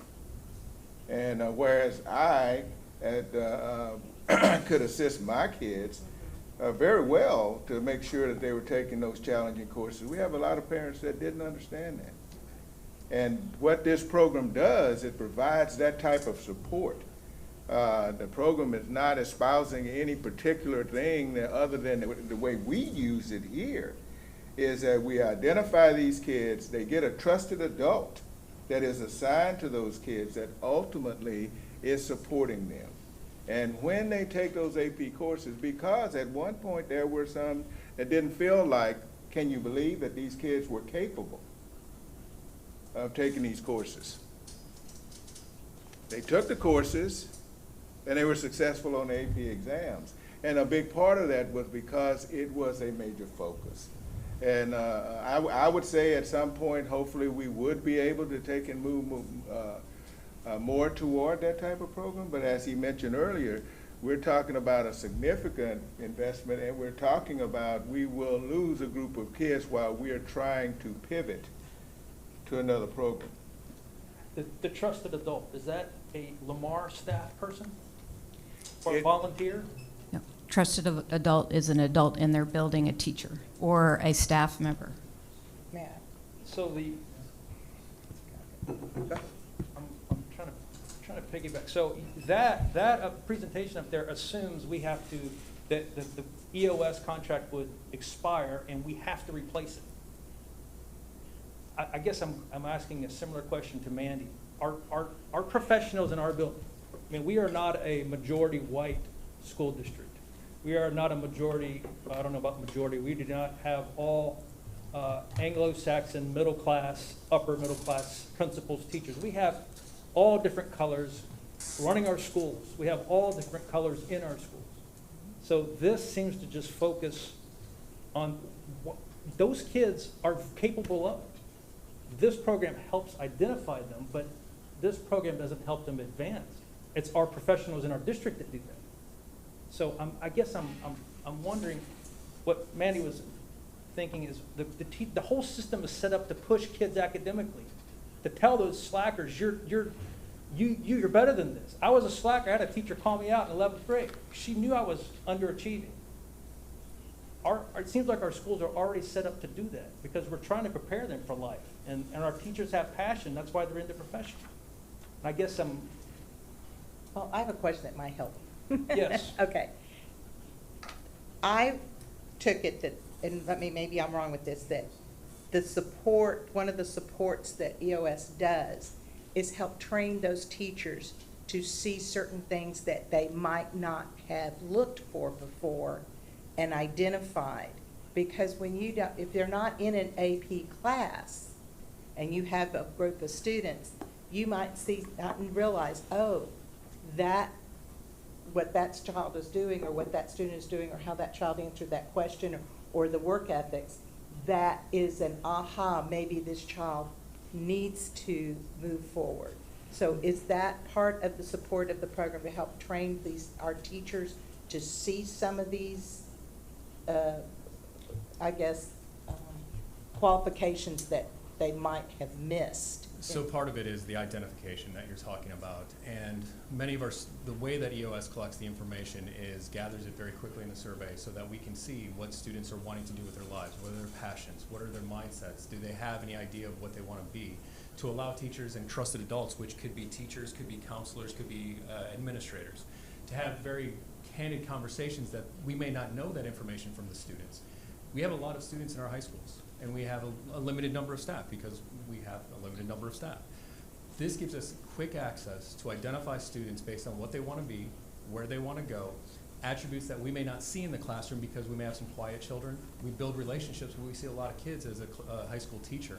It gives us that quick access to then go, oh, that student, that's what they want to be. Let's go have a conversation. And let's say, if you want to do this, you should be taking AP, and you're a great candidate. You have 3 other teachers that say you could be successful in AP. And so this system is really based on the tools to be able to find those kids quickly, to have those conversations with those students, to really truly show that they belong. And that's one of the hard parts too, is if they've never been in part of advanced coursework from elementary into junior high, they may not know and realize that I do belong or I could be successful. And so sometimes a lot of the students, when it's their first AP classroom, they don't feel like they belong there. And part of EOS is helping our students and our teachers understand how do we work with our students so that they belong, so that they can get through those troubling times. And as you talk about maybe struggle, but now I can work through this, and we work with our teachers to say, how do we access these kids and show that we understand that, hey, it's going to be a struggle, but we'll work with you. We'll make sure that you are successful moving through. Is this in all of our schools? Yes, ma'am. Yes. In the high schools. So the paper that was put on our desk, I know it came from a folder. It's a brochure, yes. A brochure. Mhm. How do we as a district use that brochure? Are those recommendations, or is it a better word, the Bible of how they do or do we pick and choose, or what parts of the program do we use and maybe we don't use because they don't fit with the philosophy of LCISD? This would not be part of our philosophy for LCISD. So we just got Our a generic mission, we report. received the documentation that was also in that brochure about trusted adult conversations, sense of belonging, and some things that you traditionally have heard through EOS. This was an outlier piece of information that we have not seen in many years. And because our mission is the same as what it states when we're looking at EOS, that is not our mission. Our mission is exactly what it says, is to ensure that students of color and low-income students have equitable access to America's most academically intense high school programs and succeed at the highest levels. That is our engagement with EOS. Page 46 of that document also states of the collaborative agreement. It says that our agreement with EOS is ongoing, candid communication and feedback loops that provide early opportunities to make adjustments where needed. This is not something that we sent to any of our students, and we also made a decision. There was a choice to send surveys out. Those surveys were not sent at all. These were sent only to the equity team members and to the principals. But I want to assure our board that this was not part of our mission with EOS. Again, our focus is finding underrepresented kids to place them in challenging classrooms and provide the natural support. Our conversations with EOS and our guidance with EOS, which the agreement states, will continue to occur to provide those perimeters to ensure that we're being true to our values and our vision. So what should this board see in 2 years if we pass this tonight? Would be getting closer to doing most of it in-house as you've outlined? Or would it be still trying to do a little bit more and just wean ourselves off so eventually we continue the program but under our own standards and not theirs? Our goal, again, as we talked, we also spoke about this last year, our goal is not to continue to be dependent upon EOS. Our goal is to have a gradual release of the program, to allow our staff to take greater control, to determine what we would need to have data analysis tools, to be able to begin to, again, stand on our own. In our philosophy, again, with the purpose of EOS, but not to be dependent upon EOS. As we look at last year, this is again in our master plan for advanced studies, we named and we wanted and recommended a director of college career readiness because we knew we needed a focus at 6 through 12 to begin looking at our CCMR, and we began to look at advanced studies, where we also needed the focus at the GT level for K through 5, or pre-K through 5 now really, right? And then beginning to look at our GT facilitator to help support in our classrooms, which is part of our strategic plan in changing what is happening in the learning environments. That we wanted rigor, but we have to support that. And in advanced studies, that's what our intention is at the elementary level and at the secondary level. EOS is only a portion of that. But I firmly do believe that we will have the capacity, and again, as Dr. Randall stated, the data will continue to guide us. But we have to support our teachers and have to support our students to get there. And I believe that, again, as we continue to monitor it and show gradual release, we'll be able to respond in a definitive manner about how long. But the EOS, 4 to 6 years is what they stated. We started in 2015, 2016 as a pilot. So if you look at going into next year, that's the 6th year. And so the next following year is really 6 years. And so just even in the starting data, when we began to just look at students, just to give you a perspective in 2015, 2016, we had 52 African-American students that were in advanced classes. As we look currently right now in 2021, we have 409 that have been identified. And so we are seeing some successes with our kids. The same is true as we look at our Hispanic population. When we began at 205, as we look at just 2021, we're at 840 kids right now, and we're still with COVID having to continue to seek kids out. And then our low socioeconomic from starting at 192 to 741. So we had an increase of 549 kids throughout this time period for low SES, 635 in Hispanic, and African American at 357. I would also just end this portion, or not end it, but it's not just about getting our kids who traditionally have not been in classrooms. First of all, it is the belonging, it is the belief that somebody says to believe in them. But then you also have to provide an equal number of high expectations, and you have to help teachers to help support them in different ways, because learning has to be sometimes scaffolded. Because if you've never been in a GT classroom or you've never been in an advanced classroom, and we've looked at you and said, 11th grade, here we go. You might have holes in your learning. It's not that you can't learn, but it's about how do we as teachers help support those kids that are in those classrooms to be challenged and be successful in their college work or certification work.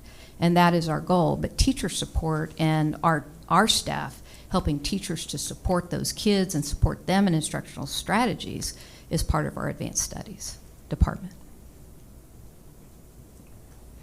I have more questions. John, do you No, have some? no, I've spoken enough, Lord knows. You what? Go, I've spoken enough, you go ahead. Okay, so,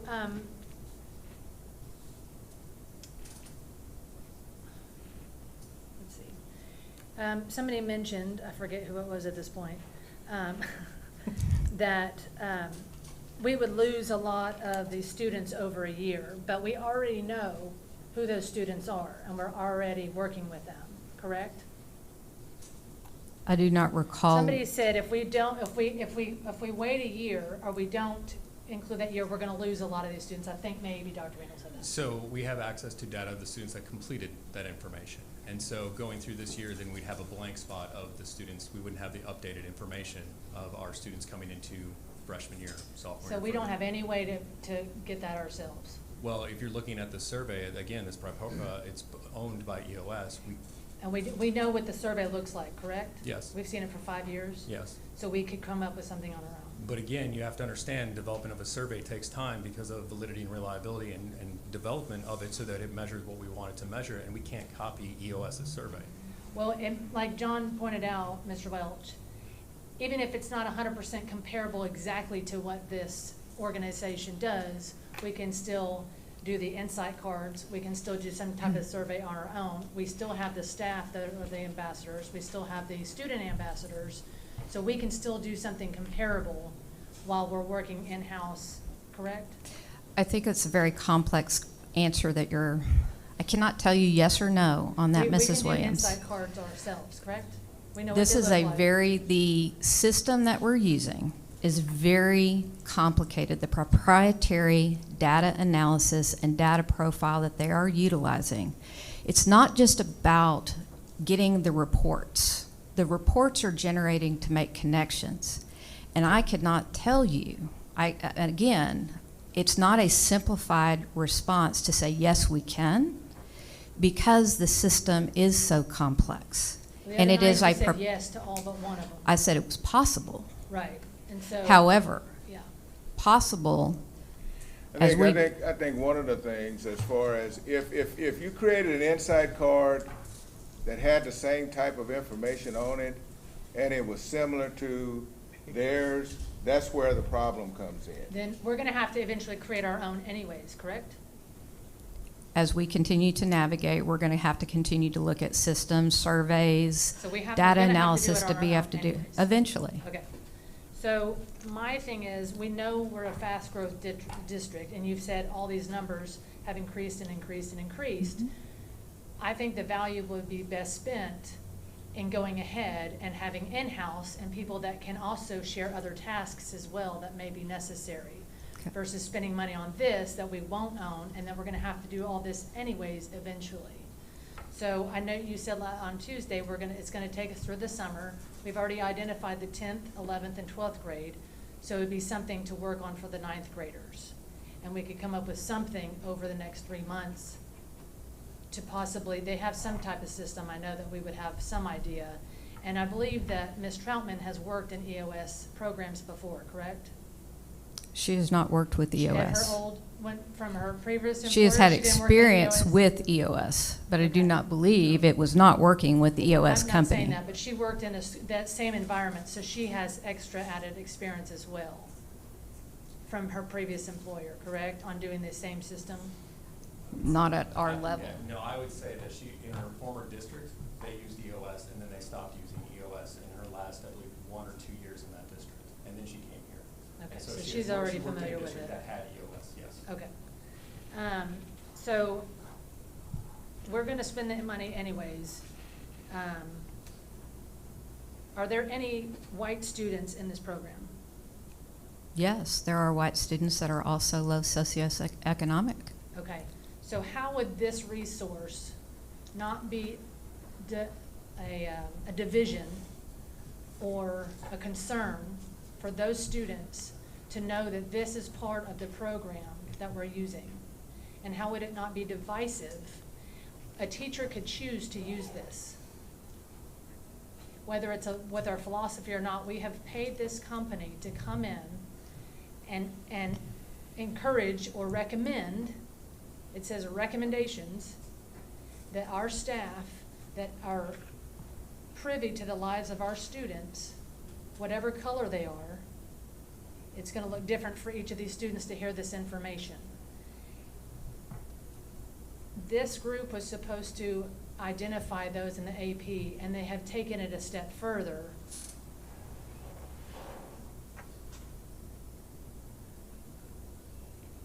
And their philosophy is being shown to us through their resources. And I think we need to take that very seriously. Whether we choose to use it or not, this is the foundation of their thought process, and they're showing it to us. And so I think we need to take that very seriously. So again, I would not be able to support something like this that would create division amongst any of our students. And it sounds to me like we can and we should do this in-house, and we're gonna have to eventually do it anyways.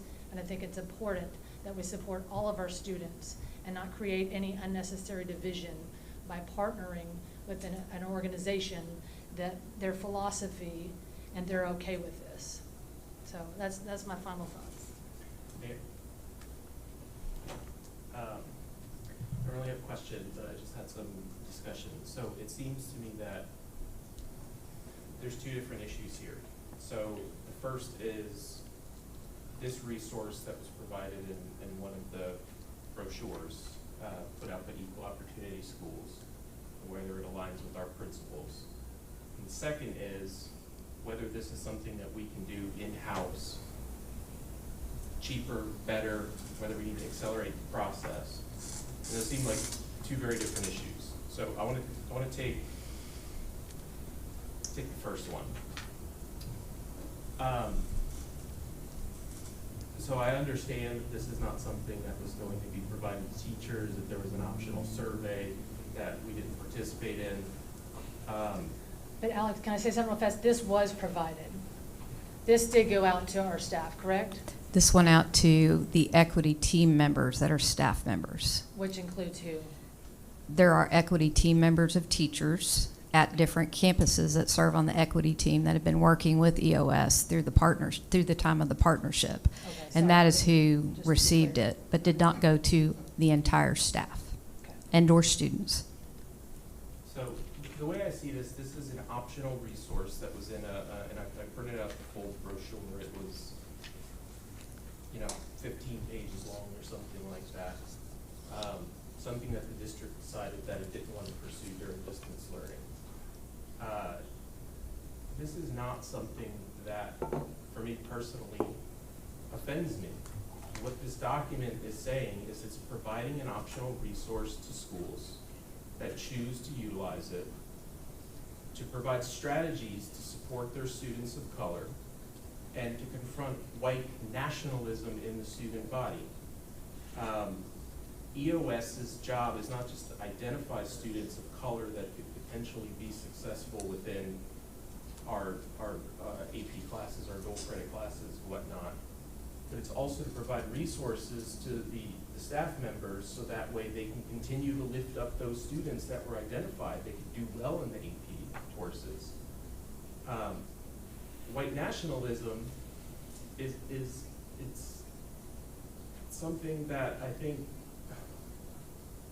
should be confronted in folks' homes, and if the kids in our classes don't feel welcome in those classes, that this could be an optional resource that could potentially be discussed with our students. This is not about attacking white people. This is about attacking white supremacy That's what this document is about. I personally don't see any problem with our schools like that have some of our high schools have 90% plus students of color. Providing a space for them, a safe space, so that they can discuss what they see as the difficulties that are getting them to where they need to be in class. This is not something that our district decided to run with, but this is not something that necessarily offends me. This is real. Our students in our classes, our students of color experience racism. Racism is real. White supremacy is real. White nationalism is real. And I don't think that it's that far-fetched to say that we have an obligation, if we want to instill values in our students, good community values, to say we should, like this document says, ensure all curricula reflects and values the identities and stories of all of its students. That doesn't offend me. Train staff on how to identify students who may be vulnerable or already exploring white nationalist ideology. White nationalism is white supremacy. It's the KKK. It's hate crimes. That's not something that is offensive to me. And if the district decides to make a decision, this is not something that we're going to pursue. Perhaps it would be too divisive, that's fine.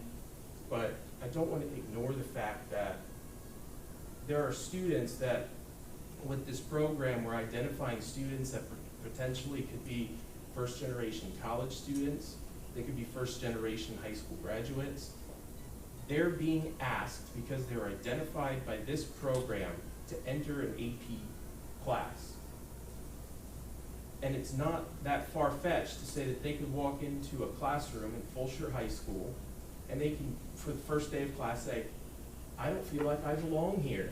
I've never been in an environment like this.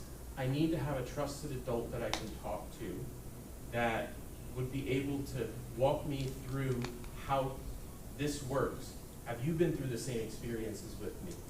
How did you deal with it? I don't think that that's that absurd. On the second issue of whether this is something that's, we want to continue doing, I think it's completely reasonable to say this is something that we entered into a 5-year commitment that we said that we were going to look at it for 5 to 6 years. And to say, I think maybe it's time for us to start winding it down and bring it in-house. I think that that's totally reasonable. Because eventually we're going to have to let it go. But this program, to me, is extremely valuable because it provides data, which then help us identify inequalities and disparities. And if we're blind to that, if we lose a year because we have to set up this program and we just decide to cut the rope and now we have to hire somebody and we don't have this data for a full year, that means that the achievement gap in those advanced placement classes that we've been closing, slowly but surely we've been closing, could start to widen, and that's not something that I want to do. So I do think that the two issues are completely separate. The first, it does not offend me the same way that it might others. And I just don't want to see us start to backtrack and move backwards in terms of closing the achievement gap within LCISD, which, like in almost every other district in the state, exists. There's an achievement gap in our schools, and it's not the result of anything that anybody's done here, but the way that it's closing is the result of the decisions that we've made in the past, and so I don't want to see it start to widen. And I agree, I don't want to see it let it go either, and that's what I've stated all along. But I don't want to use this company because of their divisiveness. And to my knowledge, we didn't send out saying specifically to everybody, please don't use this. So I beg to differ on that. But I also know that we can do something comparable to keep the gap closing. And so I'm not asking to let it go for sure. And I want to keep this going, but not with this company. So, any other questions? Okay. My last thing, I had a problem with this last year when we first got on the board, and I voted for it.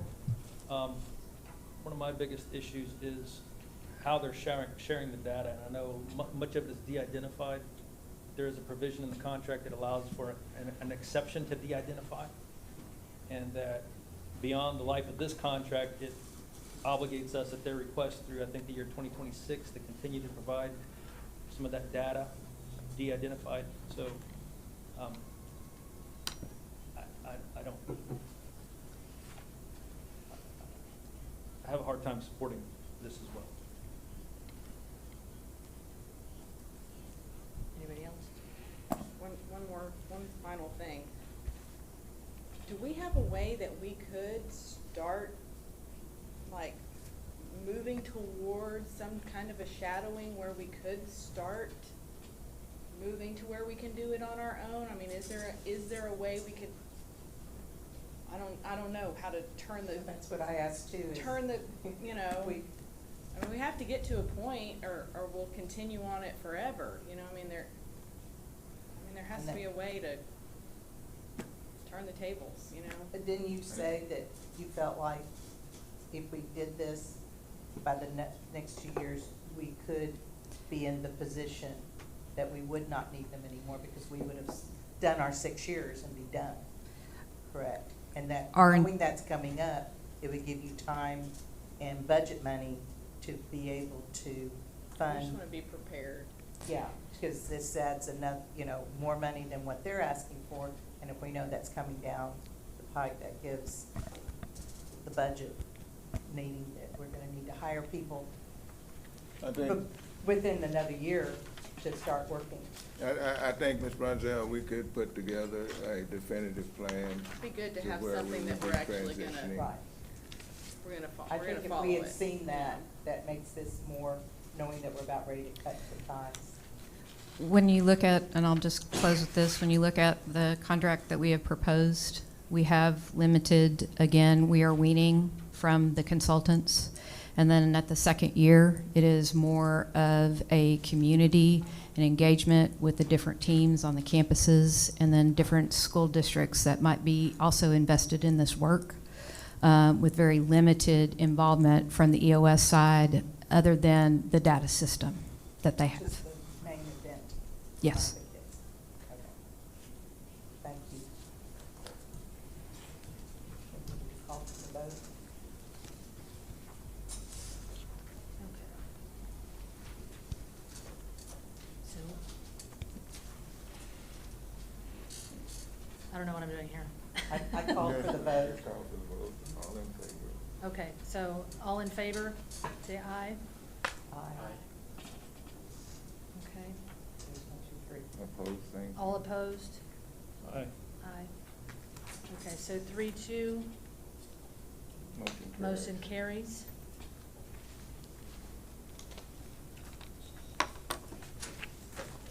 Okay, so the next item Go back one page. is the consider designation of Texas Association of School Board Delegate, an alternate to the 2020 Texas Association of School Boards Fall Convention.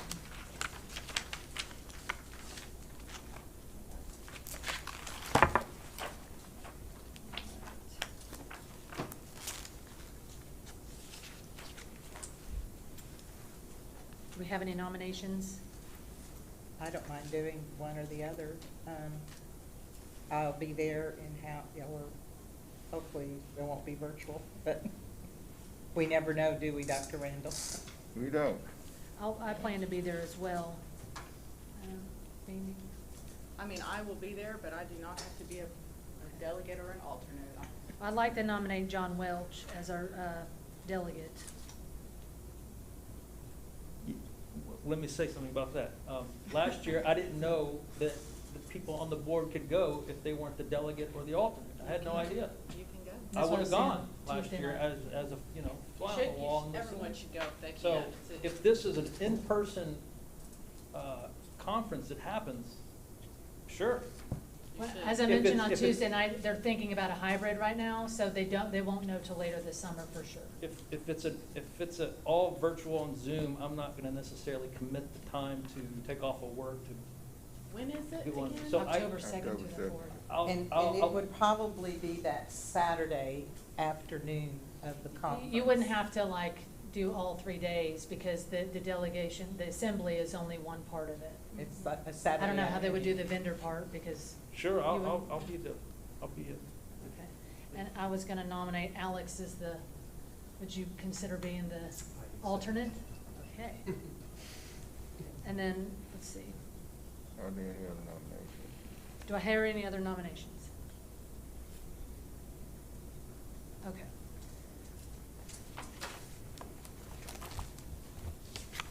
So what do I do now? Need a second? So do I make a motion? Did she make that in the form of a motion? It- And then I It can- probably would be, because we did not get that as a motion, right? did not. So we So you need, make it as a motion, I'll second it. I motion to nominate them, that's how it goes? I'll Okay. second it. Okay, so I motion to nominate John Welch as our delegate and Alex Hunt as the alternate to the 2020 Texas Association of School Boards Fall Convention.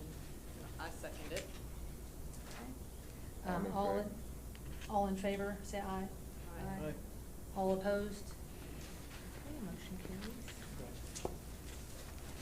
those are all the action items, Madam President, Okay. and we're now ready for a closed session.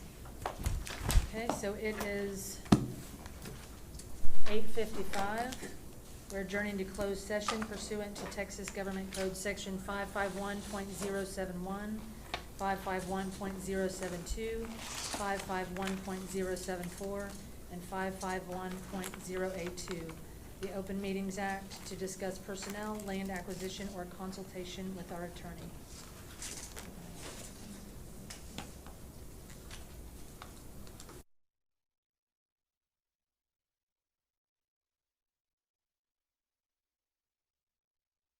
We are now back in open session.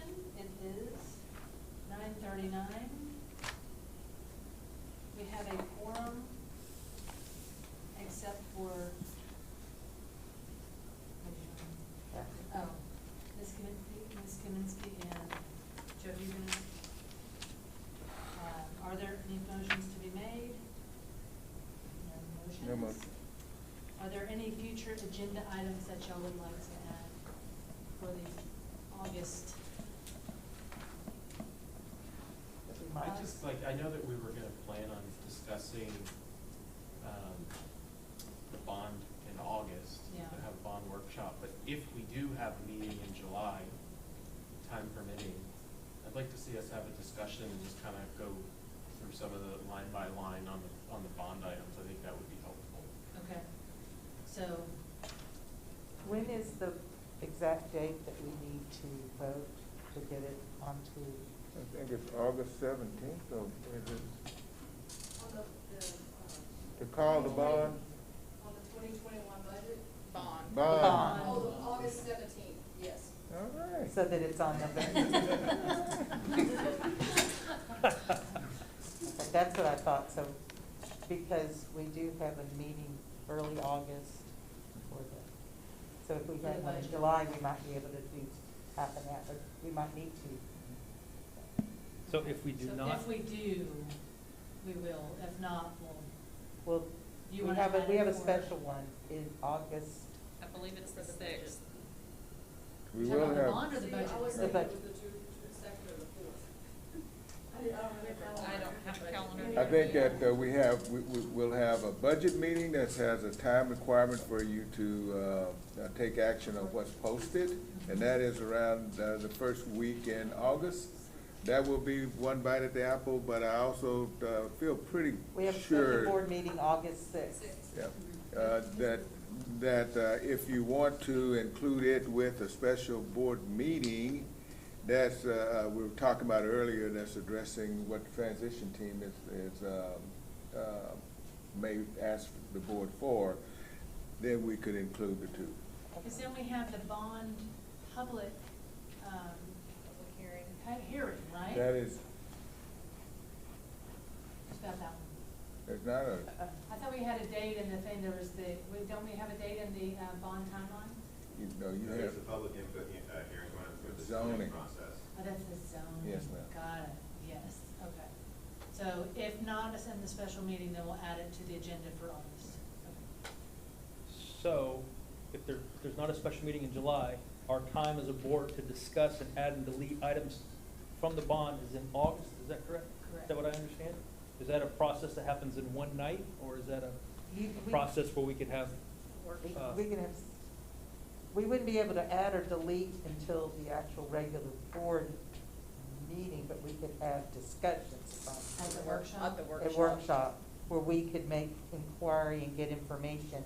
And I believe, if I'm wrong, I believe it's at the board meeting itself, when we're about ready to vote on the bond, what we're gonna delete or add. That's when you make the So actual it'd be changes. at the workshop.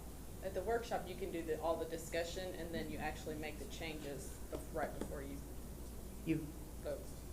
You get all of your questions answered, regardless of what it is, prior to, but on the 17th, or whenever you're getting ready to call the bond, that's when you're making the decision about what stays, what comes out.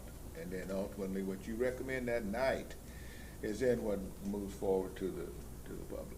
but you can discuss ahead of time if there are things that, you know, you're questioning why we should have this, or questioning why something was taken out.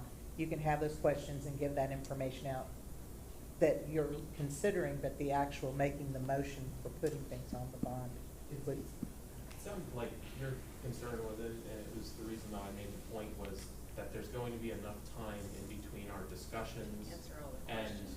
and when we're actually voting, because there might be things that staff members need to work on or get us Right. information. And so if that's just our regular, like, 2-day period, that might But it not be wouldn't if we enough did it time. on the sixth, Okay. with the if we could, or you think it's gonna be too much on the sixth? Well, I think it would be appropriate if we are calling a meeting even earlier than that. We could do it. Then that would be, you'd have an opportunity to talk about it there, then you'd have another opportunity to talk about it at the 6th, and then you have another, the actual, On the meeting Tuesday itself on the before you 17th. actually vote. So we Right. could have 2 to 4 meetings before we have to. Right. That sounds good. And and there's not a time for public input. I could have swore that the timeline on the bond, that people can come here and address specifically the No, bond. I thought so too, but they're saying that's the then zoning.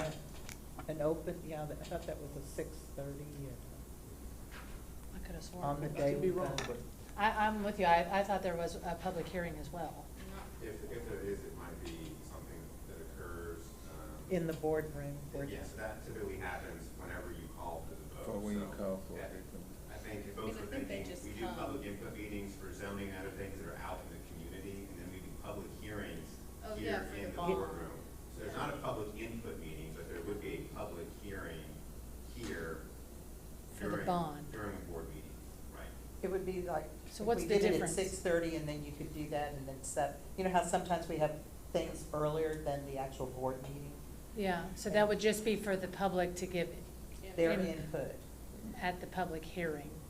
What they would actually be doing is, during this process, you have been talking about different items and those types of things that are gonna be on the bond. That night, you're getting ready to add or whatever your recommendations are, then people can come and, just like they did with audience of patron, Okay. and share whatever, interest. But we do not have another public meeting where we go through and they go through every item on the bond and then they discuss every item. We've not done that. But we do have the bond, the meetings where we go And around. Once after you've the approved board, that. after the board approves, whatever's gonna be on the bond, there'll be lots of community Lots of meetings where community people will meetings. have an opportunity to, Ask questions. that's right. After we, okay. All right. that would be after we vote on it, before the public votes on it. In Correct. November. That's correct. Correct. That's correct. There's a lot It's of. like a tour of information. Did the board members attend all those? they- Or what They're is the? open to You- to the 3 or board. less. You can, I know, I and attended all of them I last did too. time. You did? the And board, then and they invited him to a lot of different community meetings too. They were at like all the high schools, different, like the Rotary Club had them come and talk, give the presentation. you can advocate for, but as superintendent, I cannot. You can't advocate, but you can give the I presentation. do the presentations and that type of thing. I can't say, Do it or don't do it. that's right, But that's you can right. give Now, the board members presentation.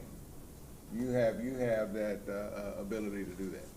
But apart from the meeting that we run. Right. That's correct, that's correct. So we can advertise those meetings for the public in a way that allows more than 3 of us to show up, if that happens, where we're not in violation of the Open Meetings Act. Right, so typically, if the board were to call a bond referendum, we would have a schedule of public events for Rotary Club, Lions Club, public input meetings for folks to come in, and the board would have access to all of that. As a school district, we can share information about a potential bond referendum, but as individual trustees, you can actually advocate for or against something, but you couldn't do that at a district meeting. If you had your own communication, you could. And actually, it might be 2 bonds, because one is going to be the stadium, and then one would be. If the board were to include a stadium, it would be as part of a menu. So that one wouldn't trump the other on a vote. That's just part of the legislative changes. That's right. Okay. Anybody else have anything to add for the future agenda? If we're going to have something in July, it's just not last minute. Oh, no, ma'am, Okay. we'll poll everybody, to Some dates. get some dates and that Okay. type of thing, so. Thanks. Are there any upcoming meetings or events? Graduation. Yes. 5 of them. And Anybody everybody's got else? to, nobody do a rain dance for 3 times. Yes. Okay, well then, this meeting is adjourned. It is now 9:49.